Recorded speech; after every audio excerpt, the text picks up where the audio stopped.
Hello, and welcome to the Learn English podcast. I'm your host, Anna, and this is a special place for people who want to learn English by listening to normal, friendly conversations. We speak slowly and clearly, so you can understand everything. You can listen while you are cooking, walking, or just relaxing at home. I am very happy to have two wonderful guests with me today. Both of them are my good friends, and both have amazing experiences with languages and different cultures. First, we have David. David is an English teacher. He lives in Chicago, a big city in the United States. He teaches English to students from all over the world every day, so he knows exactly what problems English learners have. Hello, David. Hi, Anna. Thank you for having me on your show. It's really nice to be here today. I was thinking about what we could talk about, and I have so many stories from my students. I think your listeners will find them very interesting and helpful for their own learning. Thank you, David. I'm sure they will. Our second guest is Chloe. Chloe is also American, but she doesn't live in America now. She lives in a beautiful country in Europe, Greece. She lives in a city called Thessaloniki. Chloe speaks English, but she also speaks Spanish, French, Italian, and now she is learning Greek. So she knows a lot about the process of learning a new language. Welcome, Chloe. Hi, Anna. Hello to everyone who is listening. I am so happy to be here with you and David today. I remember very clearly when I started learning my first new language. It was difficult and sometimes scary. So I understand how you, the listeners, might feel. I hope my stories can help you and make you feel more confident. Thank you both for being here. First, we will talk about David and Chloe's daily lives. We will compare life in a fast American city with life in a slower Greek city. You will learn a lot of useful words about daily routines. Then, we will talk all about learning languages. We will discuss the best methods, the common problems, and how to stay motivated when it is difficult. David will give advice from a teacher's perspective, and Chloe will give advice from a student's perspective. We will also have special sections for speaking practice. We will call them shadowing practice.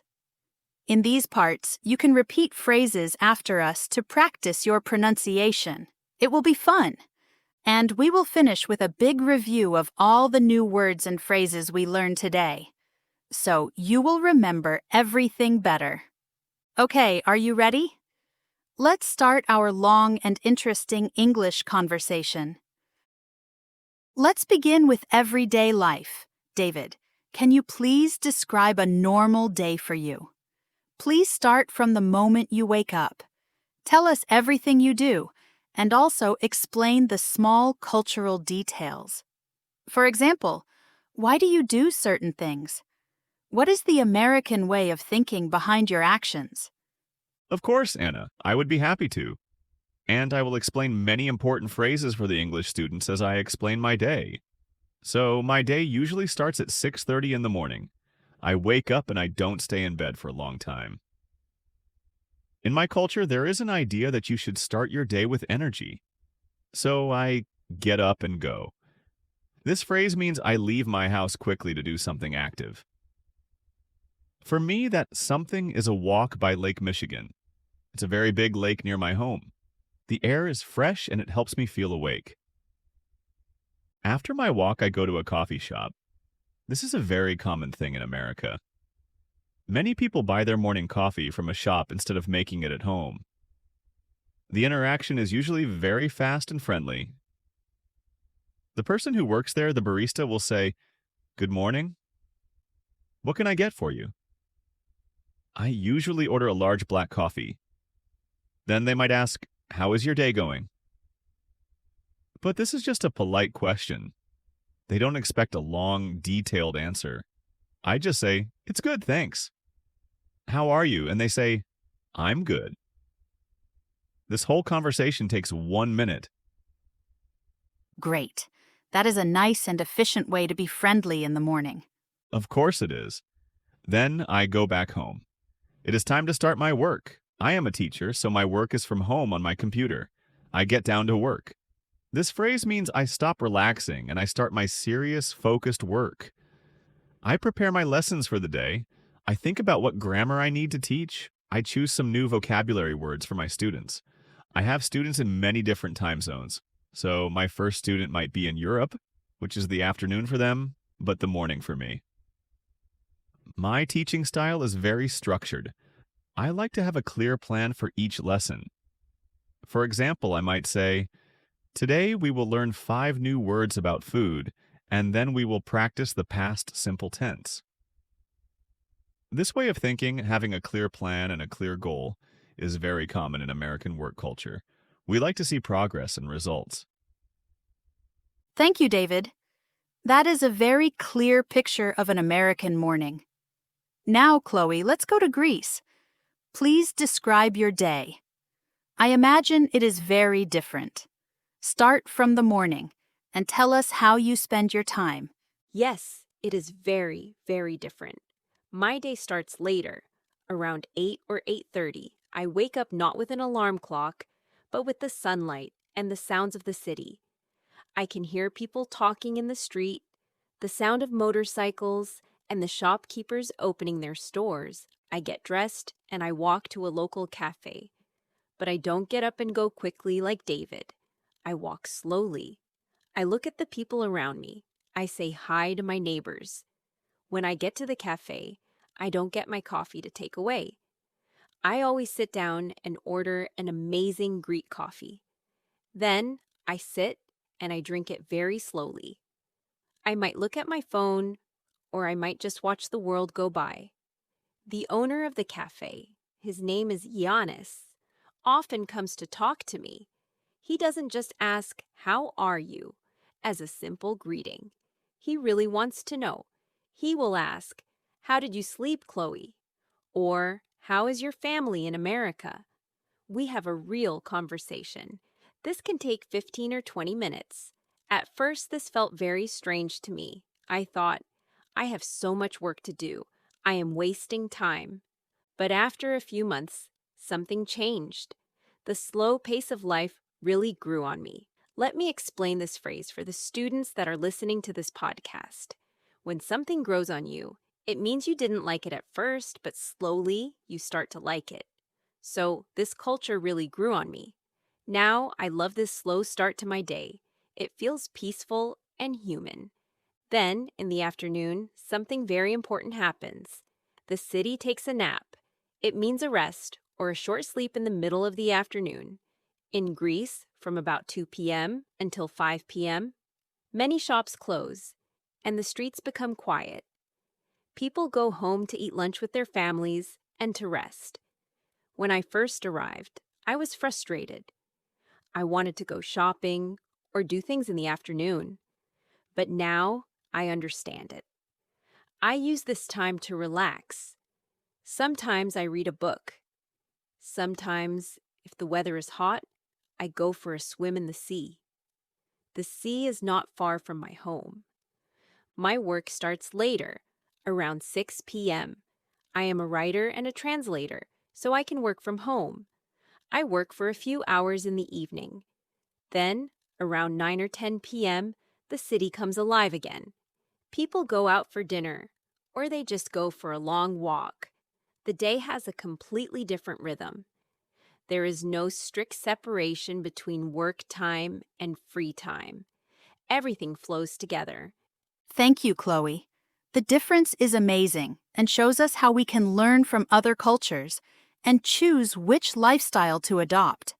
Now, David, let's talk about a weekly task. What is something you do every week that is very typical for an American? Well, a very typical weekly task is to run errands. This phrase means to do all the small practical jobs you need to do outside your house. For most Americans, this happens on Saturday. So on Saturday, I run errands. What does this include? Well, I drive to a very big supermarket. I buy all the food I need for the next week. The supermarket is huge, so you can buy food, clothes, medicine, things for your house, and everything in one place. Then I might drive to the post office to send a package, or I might go to the bank, or I might go to the gas station. The important word here is drive. In most American cities, you need a car because the shops are not close to your home. So we drive from one place to another.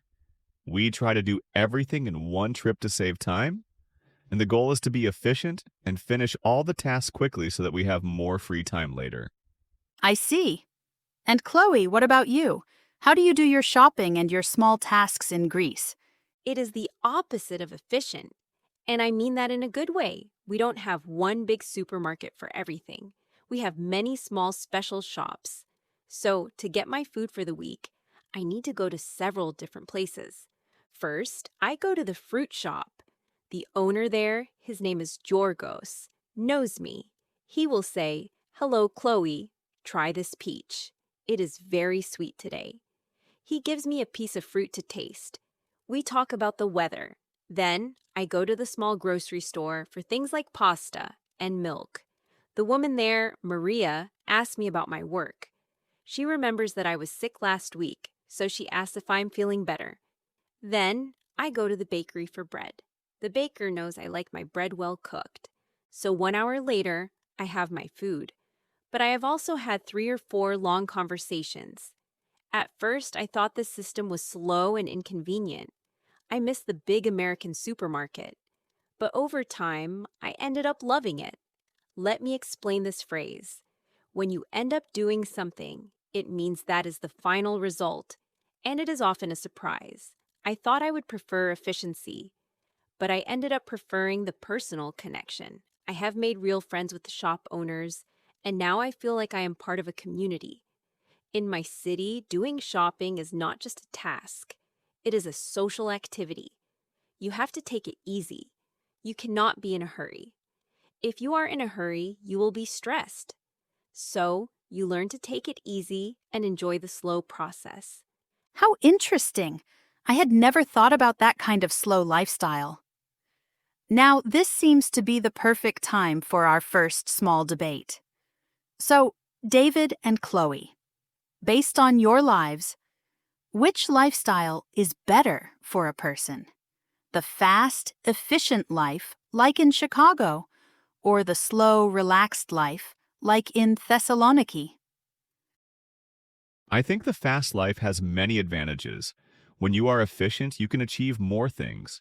You can build a successful career, you can make more money, and you can also have more time for your hobbies and your family because you finish your work quickly. Structure and plans help reduce stress because you know what you need to do and when. So for me, this is a better way to live. I understand that, but I now believe the slow life is better for your health and happiness. In a fast life, you are always running, always thinking about the next task. This can make you very stressed and tired. In a slow life, you enjoy the present moment. You enjoy the people around you. You are not always worried about being productive. The quality of your relationships is more important. I feel much more relaxed and happy now than when I lived in a fast city. Those are both very good points. Maybe there is no perfect answer. Maybe the best is to take some good things from both styles. Thank you for that interesting debate. Okay, listeners, now it is your turn to speak.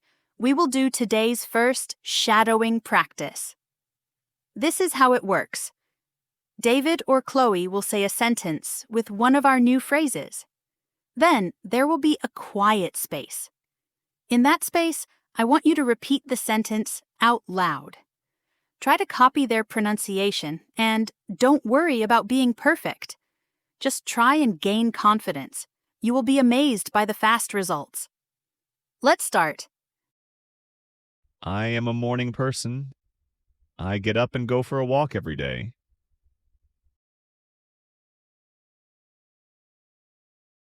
Let's try just the phrase. Get up and go.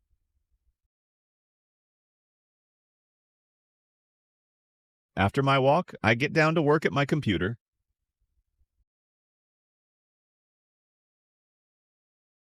Get down to work.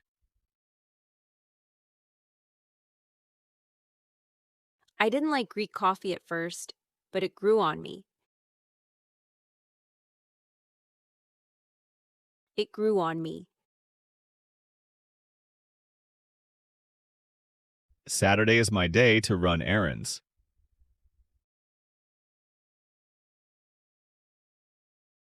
Run errands. I thought I would live here for 1 year, but I ended up staying for 3 years. I ended up staying.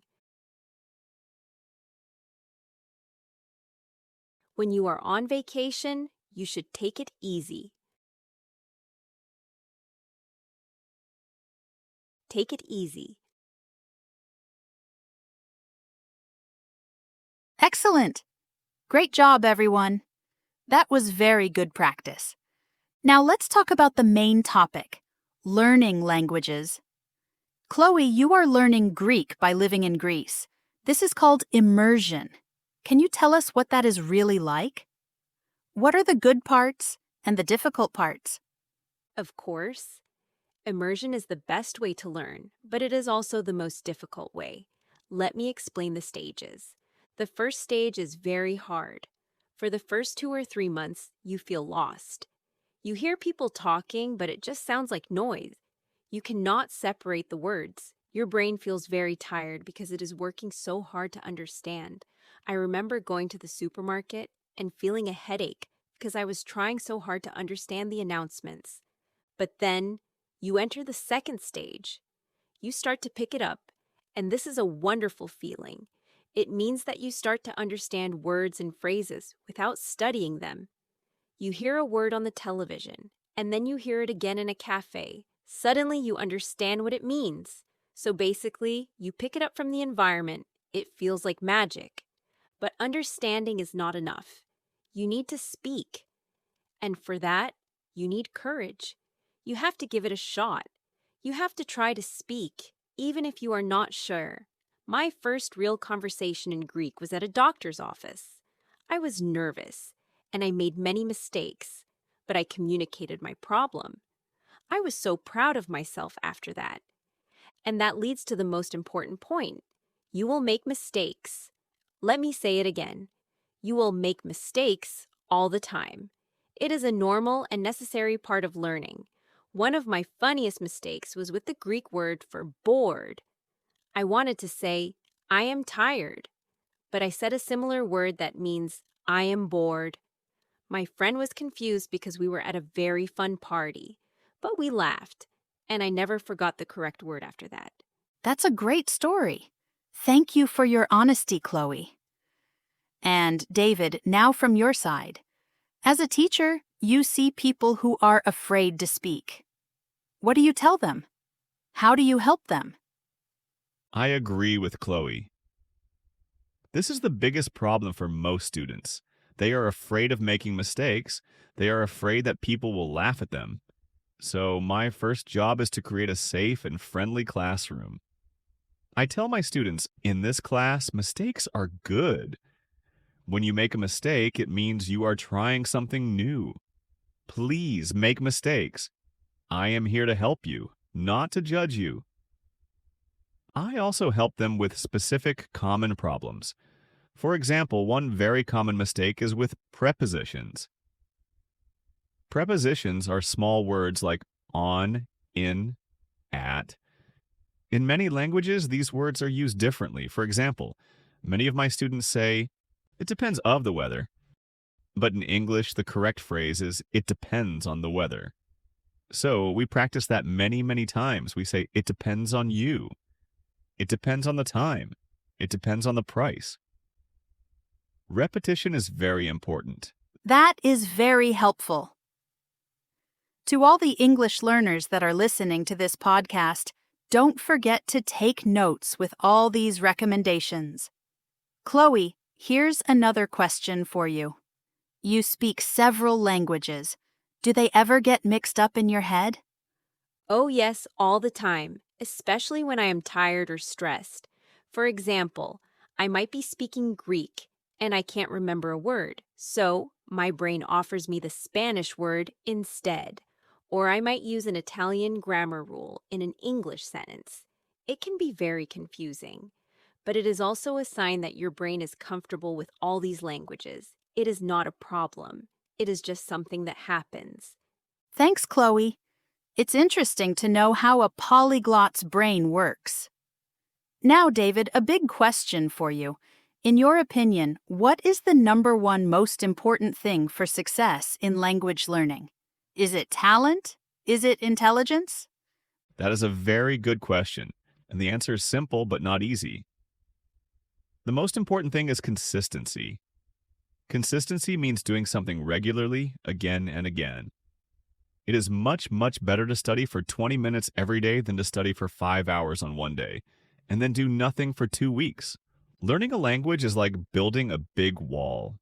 You need to add one small brick every day. If you are consistent, you will see progress. Little by little, you will improve. Little by little. Slowly, with small steps. So you don't need to be a genius, you just need to be consistent. I completely agree with David, and I want to add one more thing. To be consistent, you need to find a way to enjoy the process. If you hate studying grammar, don't only study grammar, find something you love. Do you love movies? Watch movies in English. Do you love cooking? Watch cooking videos in English. Do you love football? Read about football in English. When you are interested in the topic, learning is not boring work. It is fun. And when it is fun, you will stick with it, which means you will continue for a long time. You will stick with it, and you will finally succeed. Okay, guys, now let's have our second small debate. I have a very common question for you. What is a better way to learn a language? Taking a class with a teacher like David, or learning by yourself using apps, movies, and immersion like Chloe? I believe that a class with a good teacher is the best way to start, because a teacher gives you a structure. You learn the grammar in a logical order. You learn the most important vocabulary first. A teacher can also see your mistakes and correct you immediately, which helps you build a strong foundation. Without this foundation, it is easy to learn things incorrectly. What's your opinion, Chloe? I see the value in a class, but I believe that independent learning is more powerful. When you learn by yourself, you learn to be independent. You learn to figure it out and start finding answers by yourself. You use the dictionary, you guess from context, you ask questions, and these are very important skills. Also, when you learn through immersion, you learn the real modern language that people use every day. You learn slang and informal phrases. In a class, you often learn a more formal, sometimes older style of English.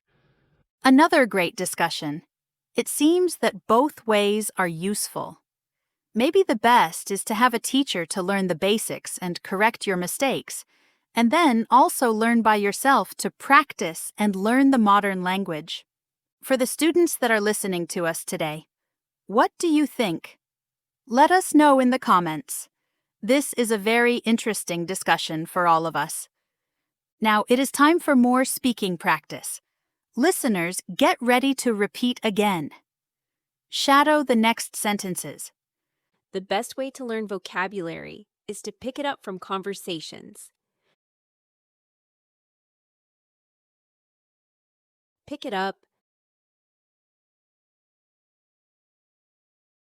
If you want to improve your speaking, you have to give it a shot. Give it a shot. Remember, it is very okay to make mistakes.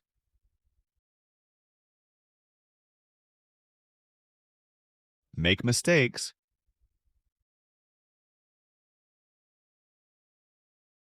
Your pronunciation depends on practice.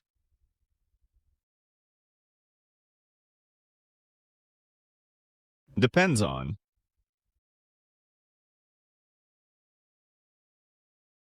You won't become fluent quickly. It happens little by little.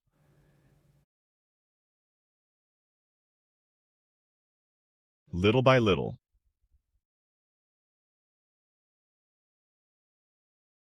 Learning a language takes a long time, so you need to stick with it. Stick with it. If you don't know a word, try to figure it out from the other words in the sentence. Figure it out. Wonderful. You are doing a great job. Practicing speaking is so important.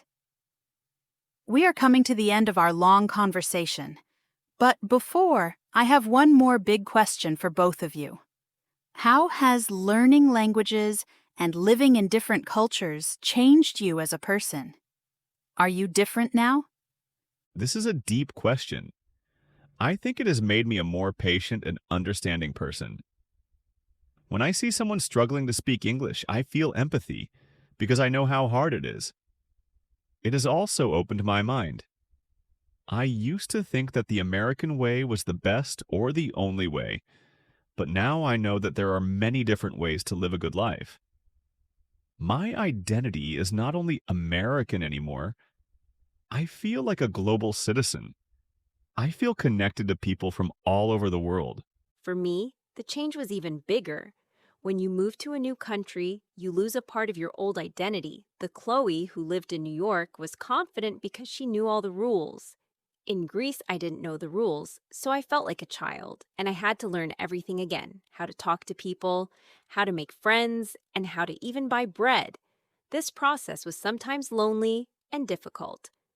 But on the other side, I found a new, stronger version of myself.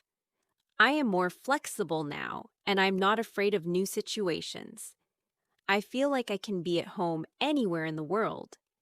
And I also have a multilingual heart. I can understand the world from different perspectives. I am not just one person. I feel like I am many people in one body.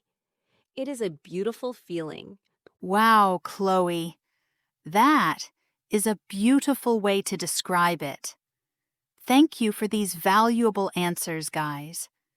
And now for our final word.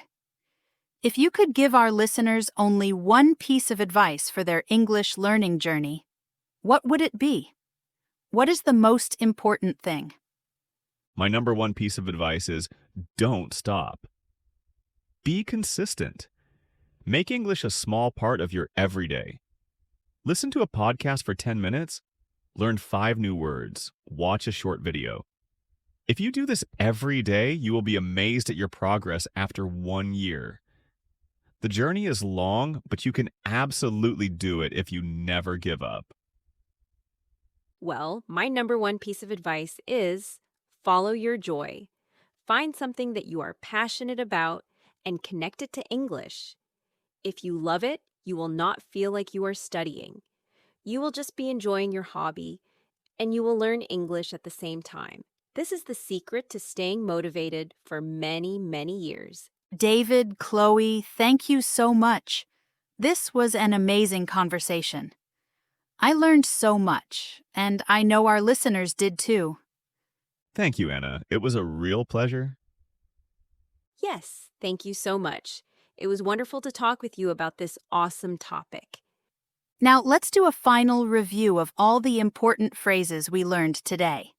I will say each phrase, give a simple definition, and use it in a sentence. Repeat the examples after me. To get up and go, to leave your house quickly to do something. For example, I don't eat breakfast at home. I get up and go to a cafe. Now you repeat, I don't eat breakfast at home. I get up and go to a cafe.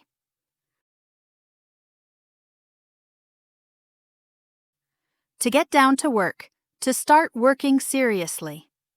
For example, after my coffee, I get down to work on my computer. Now you repeat, after my coffee, I get down to work on my computer.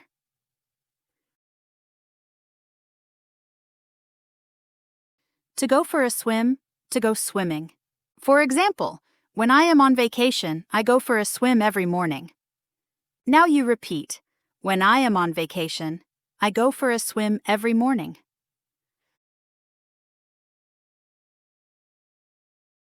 To grow on someone, to slowly become liked. For example, I didn't like this music at first, but it grew on me. Now you repeat, I didn't like this music at first, but it grew on me. To run errands, to do small tasks outside the house. For example, on my day off, I need to run errands like going to the bank and the supermarket. Now you repeat, on my day off, I need to run errands like going to the bank and the supermarket. To end up doing something, to finally do something, often surprisingly. For example, we went out for one drink and ended up talking all night. Now you repeat, we went out for one drink and ended up talking all night. To take it easy, to relax and not work too hard. For example, you work too much. You should take it easy this weekend. Now you repeat, you work too much. You should take it easy this weekend. To pick something up, to learn something without formal study. For example, children pick up new languages very easily. Now you repeat, children pick up new languages very easily. To give it a shot, to try to do something. For example, I'm not good at dancing, but I'll give it a shot. Now you repeat, I'm not good at dancing, but I'll give it a shot. To make mistakes, to do something wrong. For example, it's okay to make mistakes when you are learning. Now you repeat, it's okay to make mistakes when you are learning.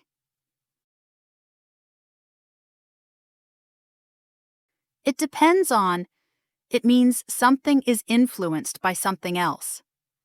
For example, are you going to the park? It depends on the weather. Now you repeat, are you going to the park? It depends on the weather. Little by little, slowly, with small steps. For example, little by little, my English is getting better. Now you repeat, little by little, my English is getting better. To stick with it, to continue doing something, to not give up. For example, learning guitar is hard, but if you stick with it, you will learn. Now you repeat, learning guitar is hard, but if you stick with it, you will learn. To figure something out, to understand or find a solution. For example, I don't know how to use this app, but I will figure it out. Now you repeat, I don't know how to use this app, but I will figure it out. And that is the end of the first part of our special episode. You have listened to a long, natural conversation, you have learned new phrases, and you have practiced your speaking. That is a fantastic effort. But we are not done yet. For the second part of this special episode, we will have another interesting guest. Welcome Valeria, whose story about courage, love for languages, and building a new life thousands of miles from home will inspire you. Valeria is from Guadalajara, Mexico, and she now lives in the beautiful historic city of Kyoto, Japan. Her journey is incredible. She arrived to Japan knowing no one and not a word of Japanese. She learned the language and the culture from zero, built a family, and now runs a successful business importing beautiful Mexican artisan crafts to Japan. Her story is a powerful lesson for anyone learning a language or dreaming of a big life change. Dear Valeria, welcome to the show. Thank you so much for having me, Anna. It's a pleasure to be here.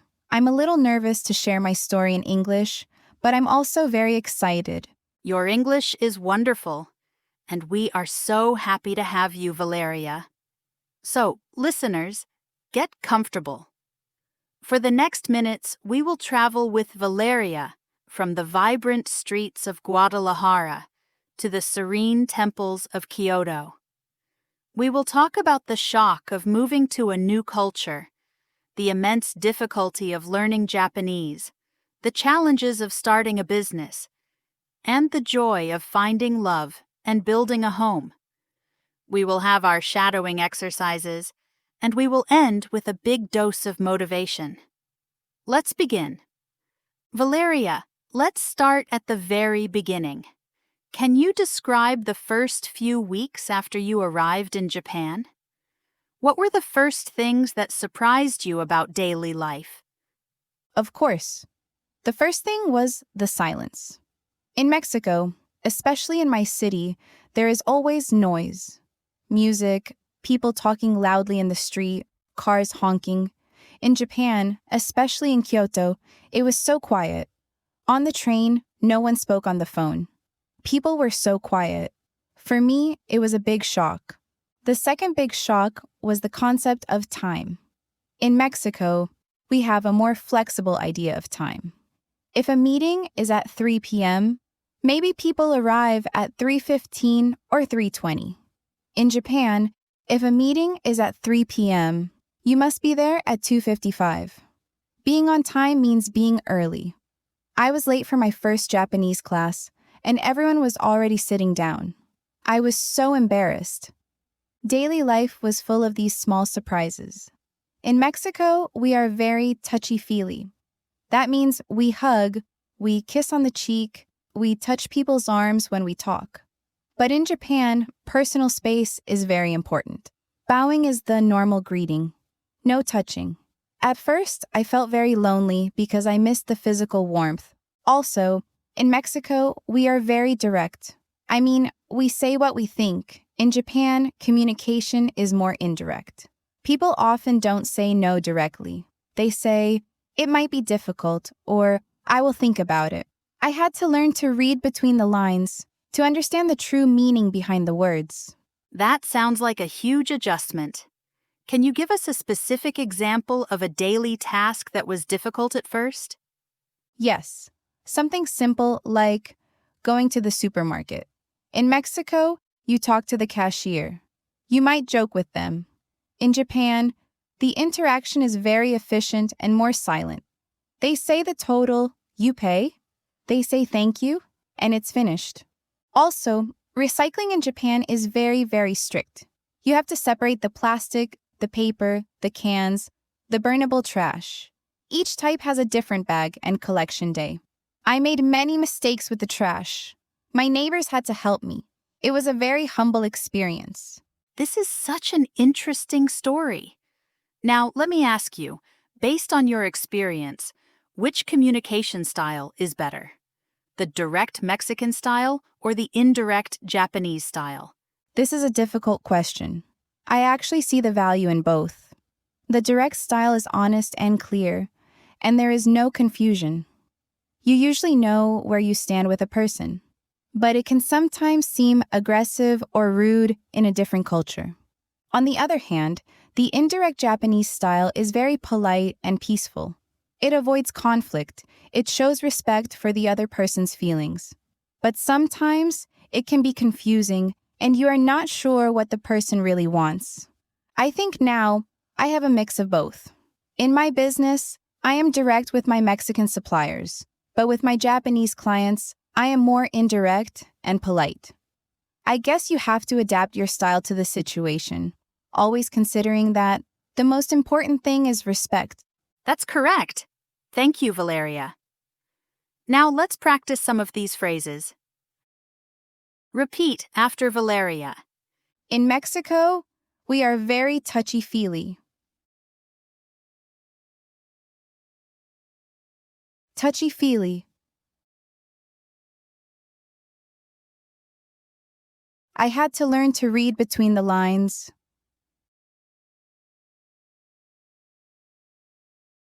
Read between the lines.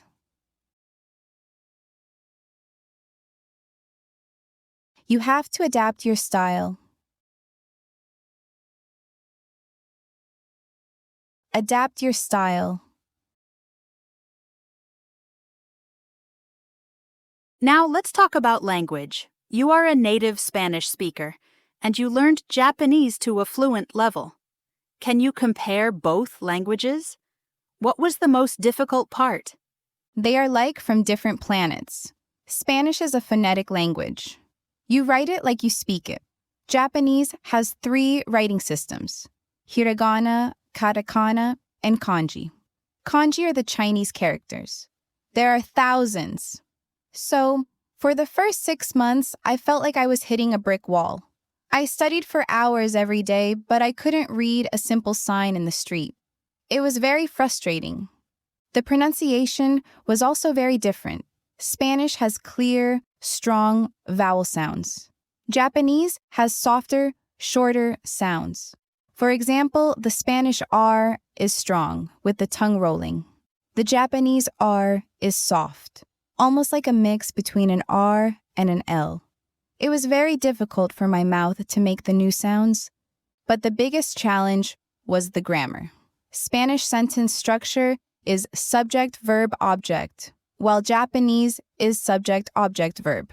The verb is always at the end, so you have to listen to the entire sentence before you understand the action.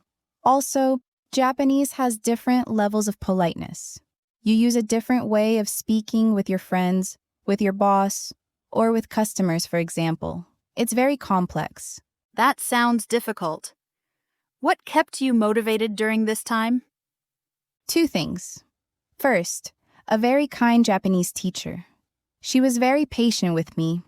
She always said, "Little by little, you will learn." This phrase became my mantra. Second, I made a simple goal: to have one small conversation every day. It could be with the person at the convenience store or with a neighbor. I didn't worry about making mistakes. I just tried to get my point across. Even if my grammar was wrong, if the person understood me, it was a victory. Each small victory gave me confidence to continue. Great. That's so interesting. And Valeria, for you, what was a bigger obstacle? Mastering the Japanese pronunciation or understanding the complex grammar? This is a great question. For me, the grammar was a bigger long-term challenge. You can have a bad accent and people will still understand you.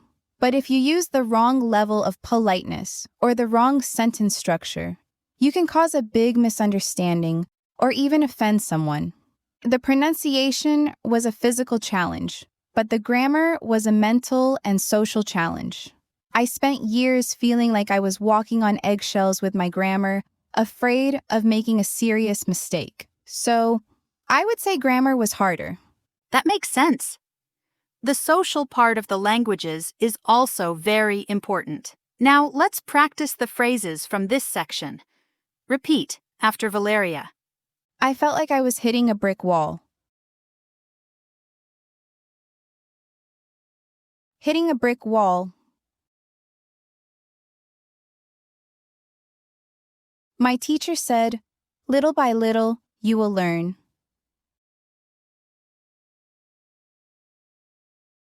Little by little.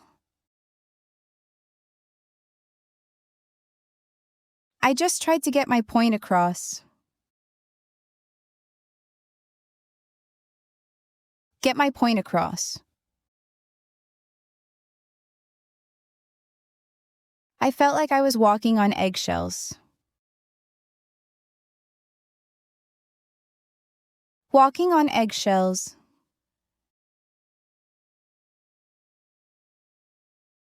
Okay, now let's talk about the most beautiful part of your story. Your life now. You didn't just learn the language, you built a family and a business. How did that happen? It was a natural progression. After about 3 years, my Japanese was good enough to get a job at a small import company. That's where I met my husband, Kenji. He was a colleague. We became friends, and our friendship slowly became love. He was very curious about my culture, and I was learning about his. When we got married, I felt a new sense of belonging. I wasn't just a foreigner in Japan anymore. I was part of a Japanese family.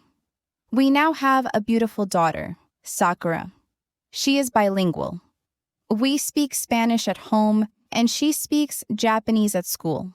It's amazing to hear her switch between the two cultures so naturally. The kid's brain is amazing. And the idea for my business came from my own homesickness. You know what I mean? I miss my culture a lot. I miss the colors and the art of Mexico so hard, so I wanted to have beautiful Mexican things in my home in Kyoto. I started bringing back small artisan products when I visited my family, colorful Talavera pottery, hand-woven textiles, and traditional alebrijes, which are wooden animal figures. My Japanese friends loved them. They said, "This is so beautiful and unique." I saw an opportunity. I thought, maybe other Japanese people would also love these products. So I decided to take the plunge and started my own company, Puente Mexico, which means Mexico Bridge. I am the bridge between my two homes. That is an incredible story. And what was the biggest challenge in starting your business? The business culture was a challenge. In Mexico, business is based on personal relationships. You build trust by talking, sharing a meal, and becoming friends. In Japan, business is also based on relationships, but it is more formal. It takes more time to build trust. You need a lot of introductions and formal meetings, so I had to be very patient. Also, as a foreign woman, I had to prove myself twice. I had to prove that I was a serious business person and that I understood the Japanese market. But my unique position was also my strength. I could explain the deep cultural meaning of the Mexican crafts to my Japanese customers in a way that they could understand and appreciate. That must have been such a big challenge. Valeria, what is your final message to our listeners who are learning English and maybe dreaming of a big change? My message is this: your background is your power. My Mexican identity is not a weakness. It is my greatest strength in Japan. Your accent, your culture, your different way of thinking, these are not problems. They are what make you special. Learning a language is not about becoming someone else. It is about adding a new layer to who you already are. It is about complementing yourself and taking the best part of both cultures. It is hard, yes. You will feel stupid sometimes and you will want to give up. But please, stick with it. The world on the other side of that language barrier is so beautiful and full of possibilities that you cannot even imagine. It brought me my family, my career, and a life I never dreamed was possible. Valeria, thank you so much for these amazing words. That was one of the most inspiring stories we have ever had on this podcast. Thank you for your honesty and your powerful message. Thank you, Anna. It was an honor to share my story. Finally, let's review the key phrases from today. Touchy-feely, physically affectionate. Repeat the words with its definition. Touchy-feely, physically affectionate.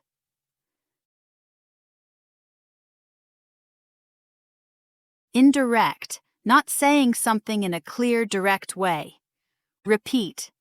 Indirect, not saying something in a clear, direct way. Read between the lines, to understand the hidden meaning. Repeat. Read between the lines, to understand the hidden meaning. Adapt your style, to change your behavior for a situation. Repeat.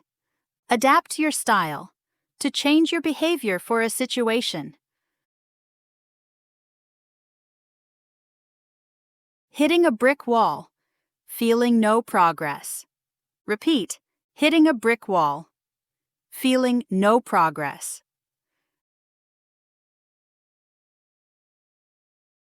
Little by little, slowly, gradually. Repeat. Little by little, slowly, gradually.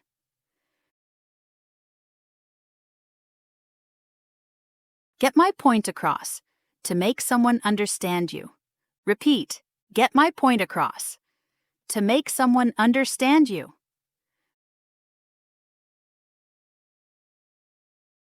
Walking on eggshells. Being very careful not to upset someone. Repeat. Walking on eggshells. Being very careful not to upset someone. Take the plunge. To finally do something risky or exciting. Repeat. Take the plunge. To finally do something risky or exciting. Prove myself. To show others you are capable. Repeat. Prove myself. To show others you are capable. Adding a new layer, making yourself more complex and interesting. Repeat. Adding a new layer, making yourself more complex and interesting. Stick with it. To continue, not to give up. Repeat. Stick with it. To continue, not to give up. Great job! We've learned a lot today with these 3 inspiring stories. Remember, like Valeria, you are on a journey. Be patient, be brave, and never forget that your unique story is your power. Now, to close our 3-episode cycle, I want to invite you to a collective reflection exercise. We've heard incredible stories, from Valeria building bridges between Mexico and Japan, to David and Chloe exploring teaching and learning methods. Now, let's put all the stories together to find the big picture. Think of learning a language like building a house.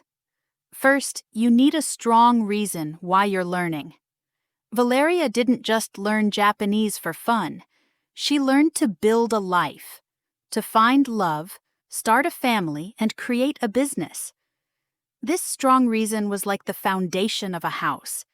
It kept her going when things got hard. If your why is powerful, you won't give up easily. Next, you need to build the walls, and you can do this in 2 ways. Like David, learn step by step with a teacher.